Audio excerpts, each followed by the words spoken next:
Hey, I'm Emma. Welcome to Emma's Betrayal Stories now. Before we start, go grab a snack and get comfortable for a bit. These stories aren't rushed. They're the kind you sit with. Today's story comes with an update and my own personal opinions throughout the story. Let me know in the comments if you agree or see it differently. Let's begin. I caught my fiancé cheating.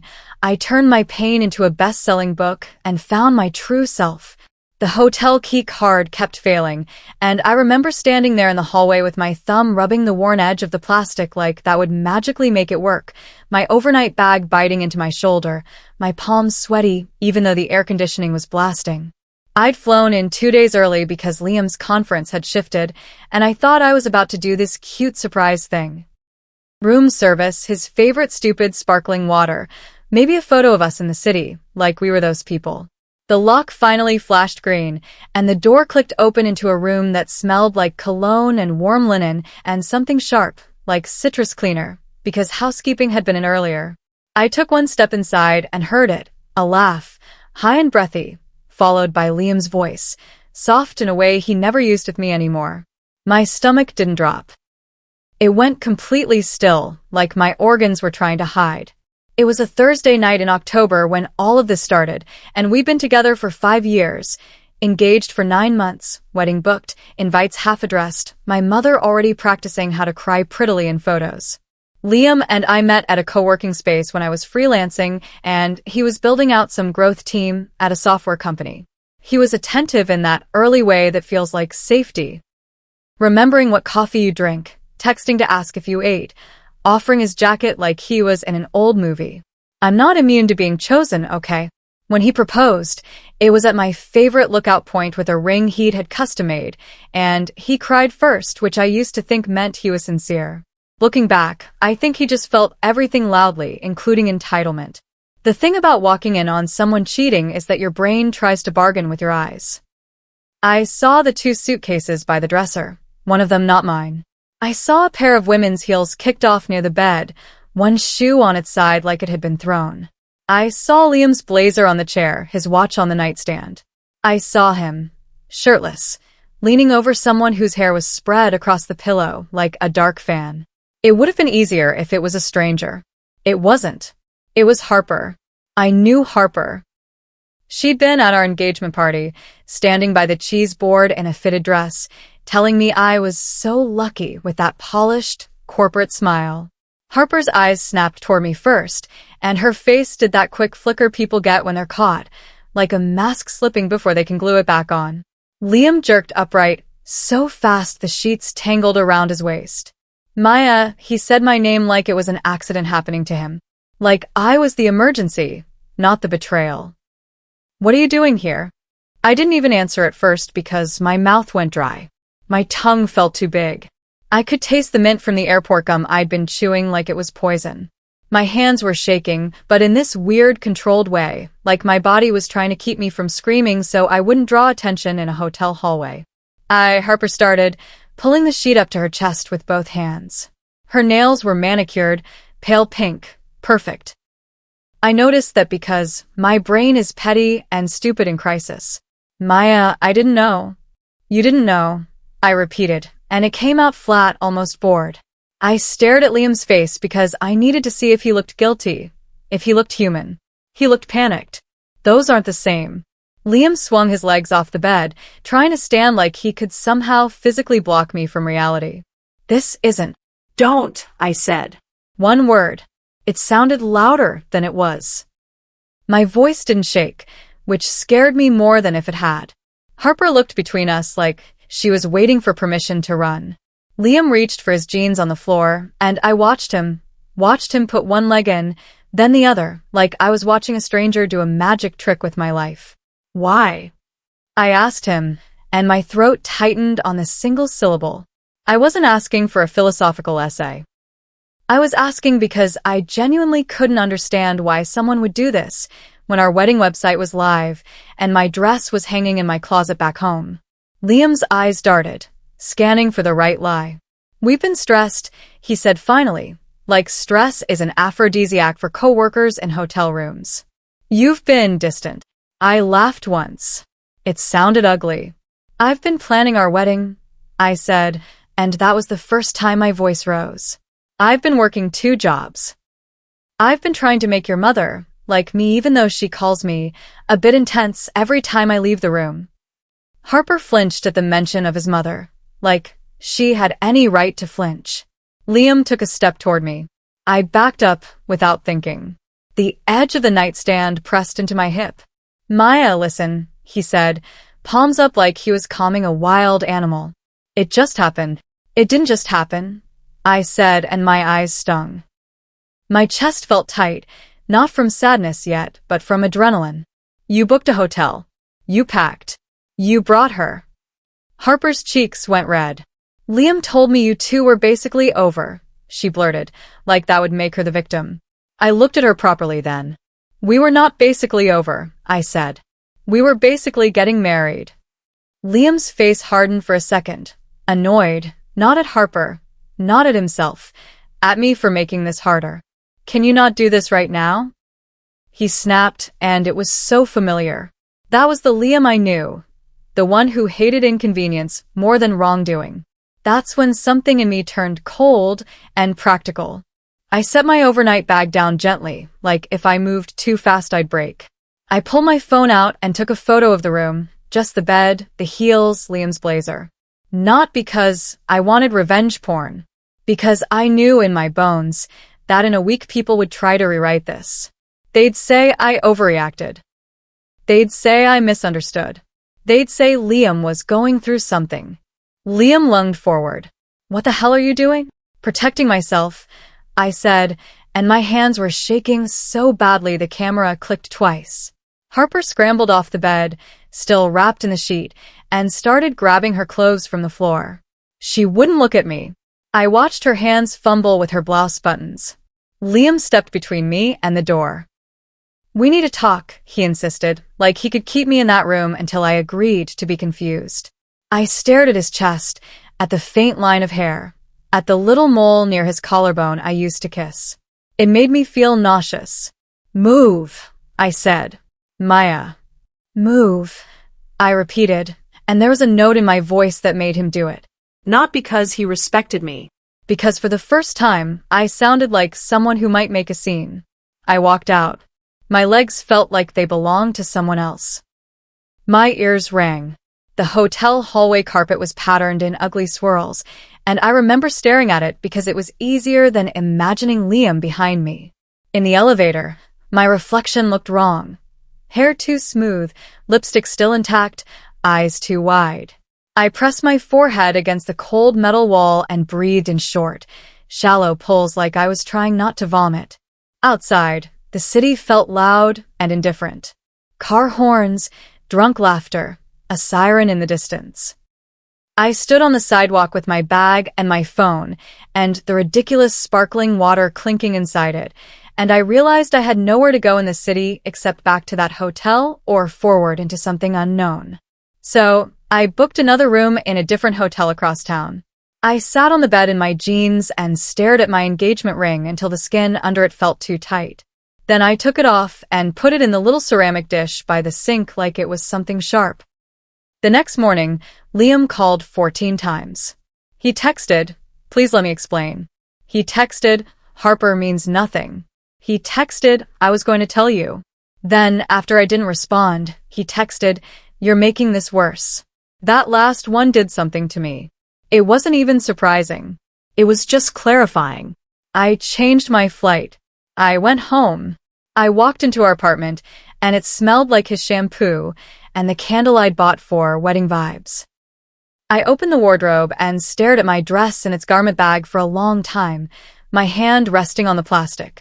Then I zipped it up and dragged it out like I was removing a body. Liam got home that evening like nothing had happened, like he expected me to be crying on the couch waiting for him to apologize.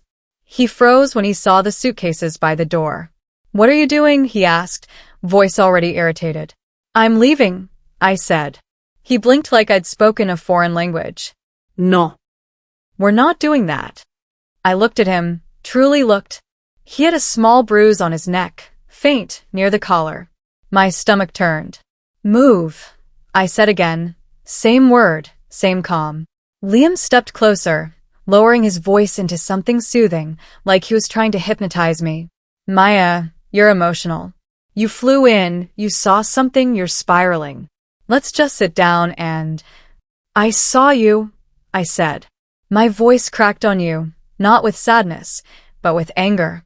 I saw everything. His face changed. The soothing dropped. So what? He snapped, then caught himself and tried to pull it back. I mean, so what? You're just going to throw away 5 years. I stared at him. You threw it away, I said. I'm just not picking it up. He followed me around the apartment as I packed my toiletries, my laptop, my favorite hoodie, trying every tactic. Pleading. Anger. Nostalgia. We can fix this. You're humiliating me. My parents will hate you. You'll regret it. Who else would put up with you? That last one came out like a reflex, like he'd been holding it in for years. I stopped and turned to him slowly. There it is, I said quietly. That's the real you. He rolled his eyes like I was being dramatic. Don't do that. I picked up my suitcase handles and walked out of the apartment. I wish I could say I immediately felt free. I didn't. I felt hollow. I felt like my skin didn't fit. I went to my friend Joe's place and slept in her guest room with the curtains closed. Joe made me toast and tea and sat beside me on the bed while I stared at the wall like a broken appliance. When the wedding cancellation email started, it became real in a different way. People called. People asked what happened. Some people tried to ask gently. Others were clearly hungry for the mess. My mother cried and said, but the deposits, like my heart was a budgeting problem. Liam's mother sent me a text that simply read, disappointed but not surprised. Liam, meanwhile, started telling people his version. That I'd had trust issues. That I'd invaded his privacy by surprising him. That we'd been struggling for a while. Harper deleted me off social media and then posted a selfie 2 weeks later at a rooftop bar with a caption about choosing peace. I wanted to scream.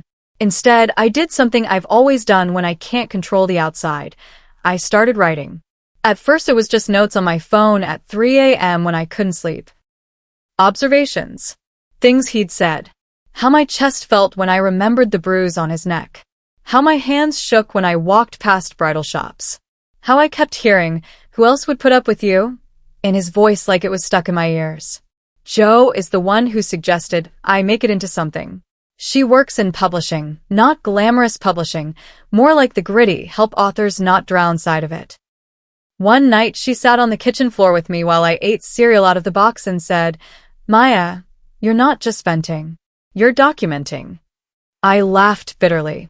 Documenting what? My humiliation? No, she said.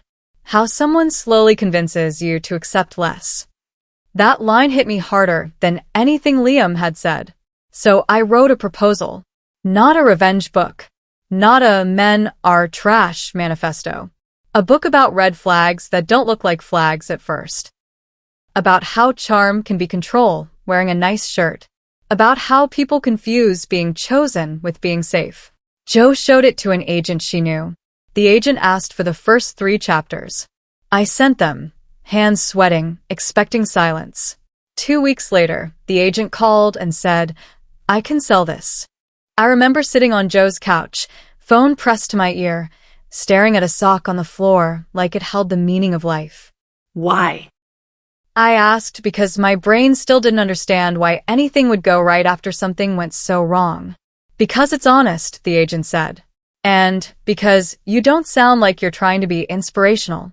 You sound like you're trying to survive. 3 months later, I had a deal. Not millions. Not movie rights. A modest advance and a real publisher and an editor who cared. I got my own apartment with sun that hit the kitchen table in the morning. I started therapy. I learned what it felt like to have days that didn't revolve around anticipating Liam's moods. And then, right when I thought the worst was behind me, Liam emailed me. He didn't write, I'm sorry. He wrote, I've been advised you can't use my name or likeness. If you publish defamatory content, I will take legal action. Please confirm you will remove any identifiable references. Also, Harper has been harassed because of you. I read the email 3 times. My hands went cold.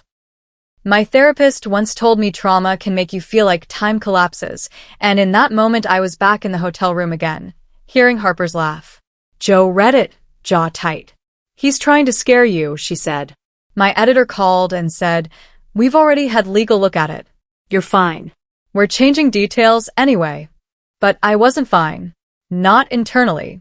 Because what Liam wanted wasn't just to stop a book. He wanted to reassert control. He wanted me to fold. And the thing is, a part of me still wanted to fold. Folding was familiar. Folding meant less conflict.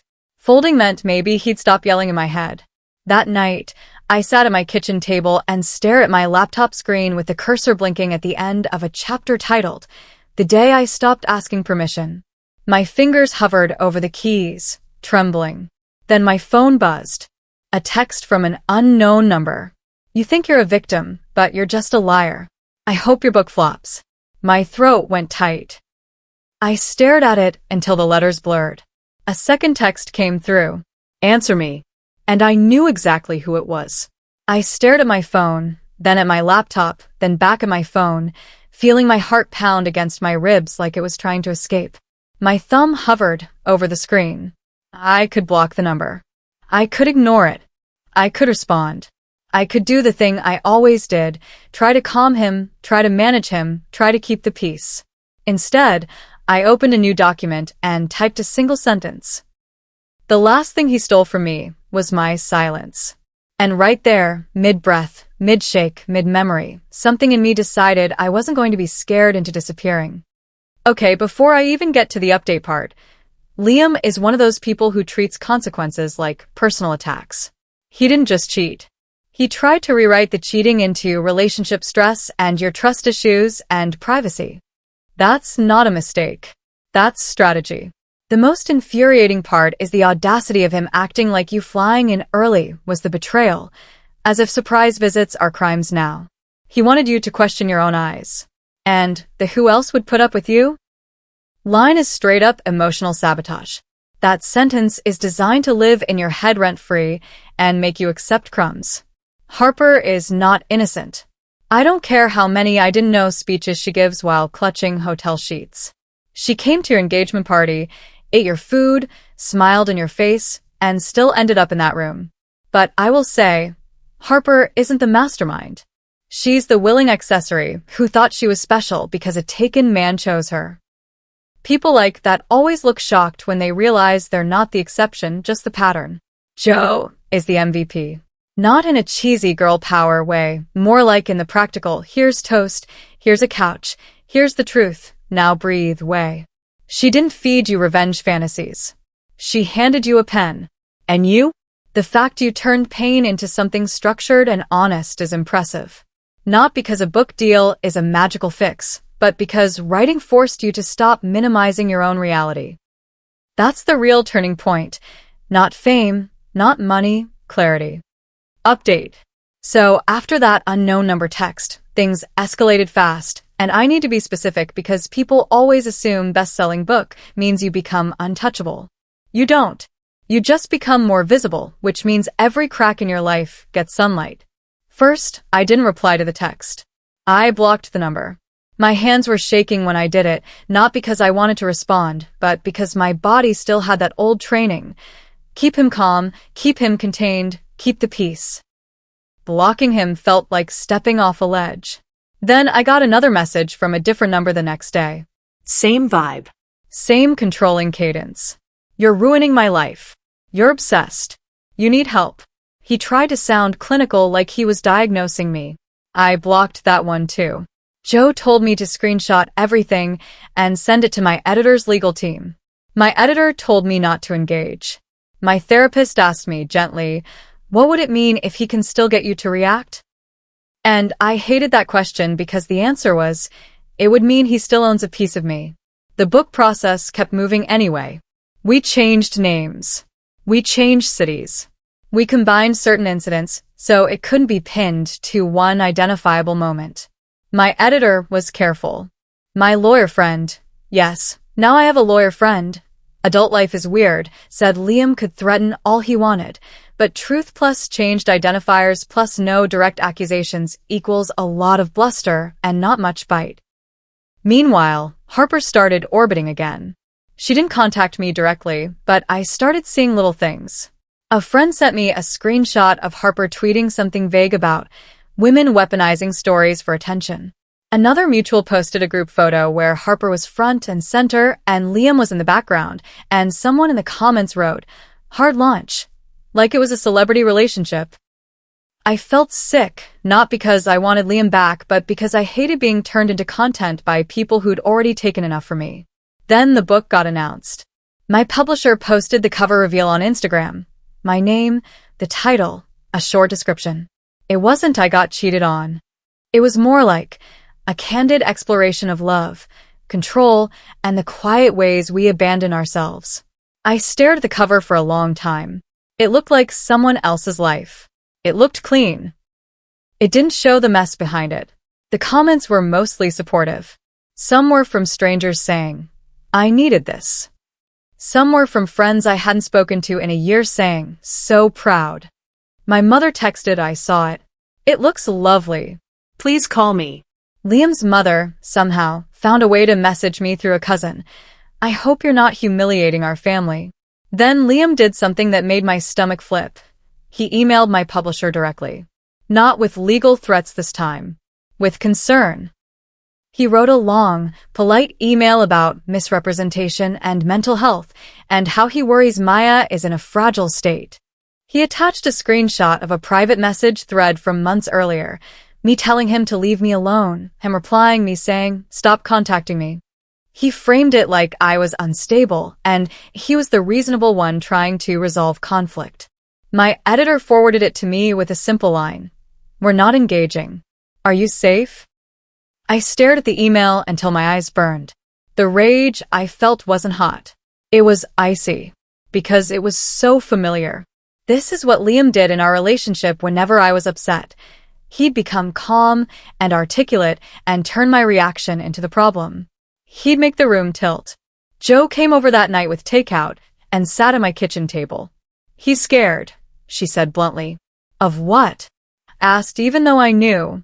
"Of you being believed," Joe said. "Of you not folding. Of you telling the story without him controlling the ending." That's when I finally understood that the book wasn't just a book. It was a boundary with pages. So, I made a decision. I filed for a protective order? No. I didn't have enough for that yet, and honestly, I didn't want to hand Liam another stage. But I did go to the police station and made a report about the repeated harassment from multiple numbers. The officer didn't promise the world, but he took it seriously enough to document it. I kept copies. I kept screenshots. And then I did the thing that terrified me most. I told the truth to my circle, clearly, without dramatics. I texted a small group, close friends, a couple of cousins, one aunt who always seemed to sense when something was wrong. I said, "Liam has been contacting me through multiple numbers. I'm not engaging. If you receive messages about me from him or Harper, please don't respond and please send them to me." It felt like stepping into daylight with bruises showing. The responses were immediate. "Joe, already done." My cousin, "He's insane." My aunt, "I'm so sorry, sweetheart. I've seen men like this." My mother called me, voice shaky. "Why didn't you tell me?" she asked. "Because you always asked me to be the bigger person," I wanted to say. "Because you worried about deposits and appearances." Instead I said, "I didn't want you to try to fix it." There was a long pause, then she whispered, "I should have protected you." I almost cried right there, not because it fixed everything, but because it was the first time she'd said the right sentence without me dragging it out of her. The book launched 3 months later. I did interviews. Not big TV stuff. Podcasts, local radio, online articles. I answered questions about healing and red flags and why people stay. I try to be honest without turning into a motivational poster. The night before my first signing, I threw up from nerves. I stood in the bookstore bathroom, forehead against cool tile, and laughed at myself because this was supposed to be the triumph part, right? At the signing, the line wasn't huge, but it was real. People came. Women hugged me and whispered, "Thank you." One guy came up and said, "I didn't realize I was doing some of these things," and his face looked genuinely worried, like he wanted to change. I signed books with my hand cramping and my heart doing this weird, slow expansion. Then halfway through, I saw Liam. He was across the store, near the nonfiction shelves, pretending to browse. He wore the same neutral jacket he always wore when he wanted to look harmless. Our eyes met, and my stomach clenched. He didn't approach. He just stood there, watching, like he wanted me to know he could still appear in my life whenever he chose. I kept signing. I kept smiling at readers. My hand shook when I wrote my name, but I wrote it anyway. And when the signing ended and the staff started stacking chairs, Liam finally walked toward me. He stopped 2 feet away like he was respecting my space, but his eyes were doing that old thing, measuring, testing. "Congratulations," he said softly. "You got what you wanted." My mouth went dry. I could hear my heartbeat in my ears. Jo, bless her, stepped closer behind me, silent backup. "I didn't want this," I said, surprising myself with how steady it sounded. "I wanted you to not cheat." Liam's jaw tightened. "You're really going to do this in public?" I stared at him. "You came to my signing," I said. "You chose public." His eyes flicked to Jo, annoyed. "So you have an audience," he muttered. "And that's where I'm at now." Liam showed up. He cornered me, quietly. And I can feel my old self, the self trained to manage him, trying to crawl back to the surface. But I'm not that woman anymore. Not fully, not perfectly, but enough. I took a step back, so there was a clear line of space between us. I could smell his aftershave, and it made my stomach turn because my body remembered things my mind didn't want. "Say what you came to say," I told him. Liam's face twitched, offended by the lack of softness. "I came to see if you're going to keep dragging me," he said. "People are messaging me, asking questions. It's humiliating." I almost laughed. Not because it was funny, because the irony was so sharp it felt like biting foil. "I didn't use your name," I said. "I didn't post your photo. You're humiliating yourself by acting guilty." He leaned in slightly, lowering his voice. "You know it's about me. It's about a pattern," I said. "If you recognize yourself, that's your issue." His eyes narrowed. "So, you're really just going to destroy me?" "I'm not destroying you," I said, and my hands were cold, but my voice stayed calm. "I'm telling my story. You don't own it." He scoffed. "You're addicted to being a victim." Jo made a sound behind me, half a laugh, half a cough, like she couldn't believe his audacity. I felt something rise in my chest, not panic this time. Anger, yes, but also this new clarity. Liam was still doing the same thing. Push. Insult. Make me react. Then point at the reaction, like proof I'm unstable. I didn't give it to him. "I'm going to say this once," I said, very evenly. "If you contact me again or show up again, I'll add your harassment to the police report and I'll pursue it legally." "Leave." His face went still. Then he smiled, small and mean. "You think anyone will take you seriously?" I looked him straight in the eyes. "They already have." That's when his composure cracked. It wasn't a tantrum. It was colder. "You think you're so evolved now," he hissed. "You're still just you." And there it was again. The old poison. The implication that me is something lesser. I felt the urge to defend myself, to list my accomplishments like receipts, to prove I'm worth loving. Instead I said, "Yes, I'm me, and I like her now." Liam stared like he didn't know what to do with that answer.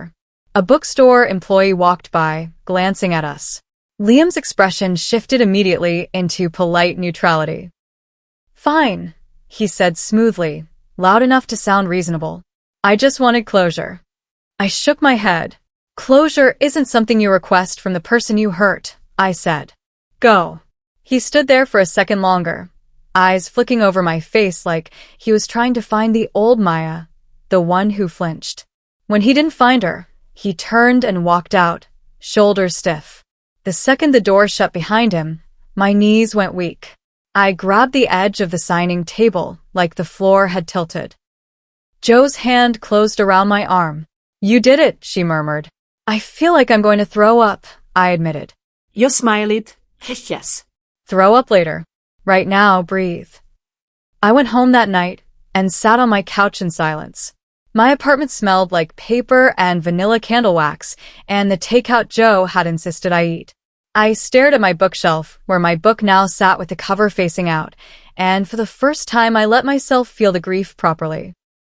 Not as a dramatic wave, but as a slow ache, like a bruise you finally press. I cried, quietly, because crying wasn't dangerous anymore. There was no one in the room waiting to accuse me of overreacting. 2 weeks later, my book hit a bestseller list. Not the biggest one people brag about at parties. A category list. Still, it meant something. It meant strangers were buying my words and finding themselves in them. It meant Liam didn't get to bury the truth under his version. The biggest shift wasn't even the list. It was the messages. A woman emailed me. I left after chapter 4. Another wrote, I didn't know my husband was controlling until I saw it written plainly. A younger girl said, I thought love meant earning someone's mood. Each message felt like someone taking a weight off my chest one pebble at a time. My mother came over one afternoon with a grocery bag and awkward determination. She stood in my kitchen like she didn't know where to place her hands. I read it, she said softly. I froze. Okay, I managed. She nodded, eyes wet. I didn't realize, she whispered, how much you were carrying. I wanted to say, you didn't want to realize. Instead, I just watched her. She put the groceries down and said, I'm sorry I pushed the wedding. I'm sorry I cared about the deposits more than you. My throat tightened.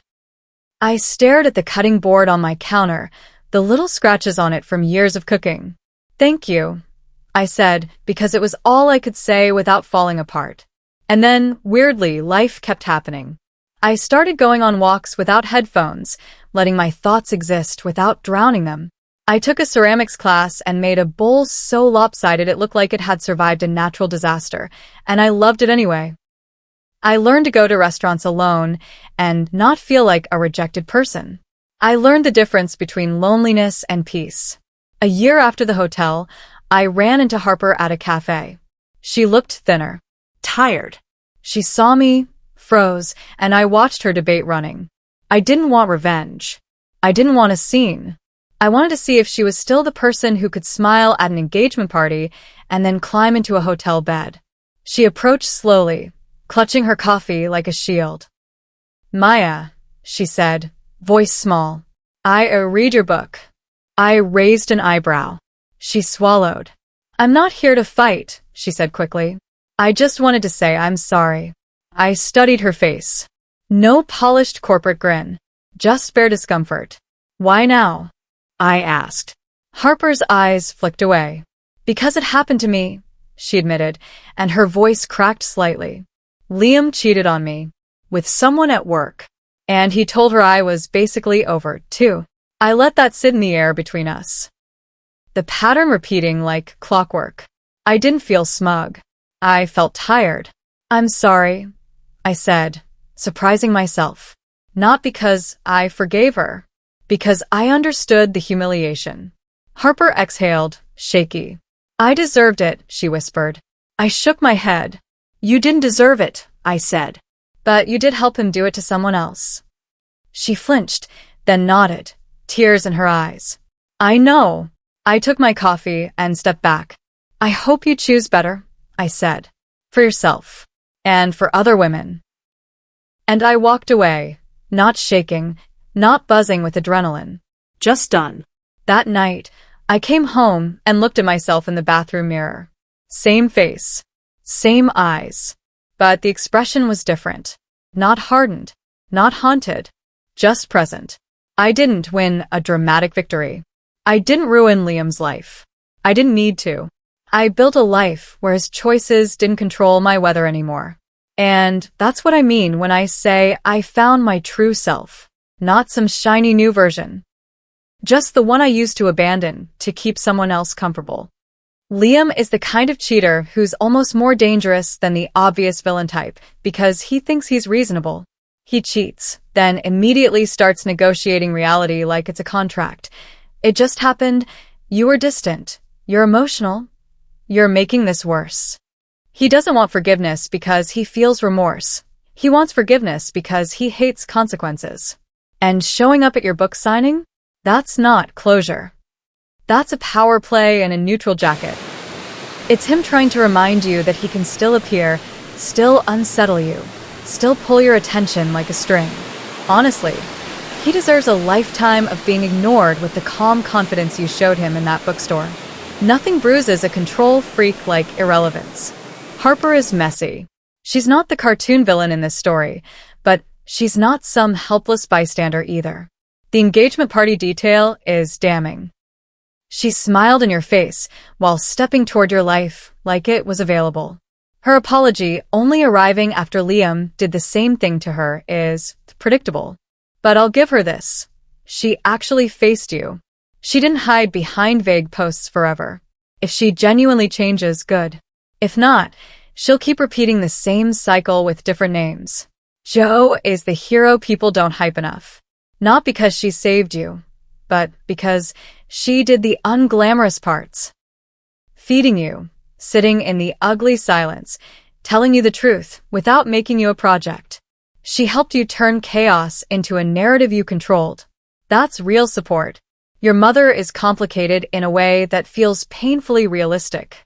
She wasn't the one cheating, but she was part of the social pressure machine that tells women to endure quietly for appearances. The fact she read the book and apologized specifically, not sorry you felt that way, but sorry for what she did, matters. She has a chance to become better if she keeps choosing you over image. And you? The most satisfying part isn't the bestseller glow. It's the moment you stop performing the role Liam assigned you. The too sensitive, too intense woman who should be grateful. You didn't become perfect. You became anchored. You chose clarity over bargaining. You chose documentation over denial. You chose boundaries over peacekeeping. That's not petty revenge. That's self-respect with teeth. And it's way more lasting than any dramatic takedown.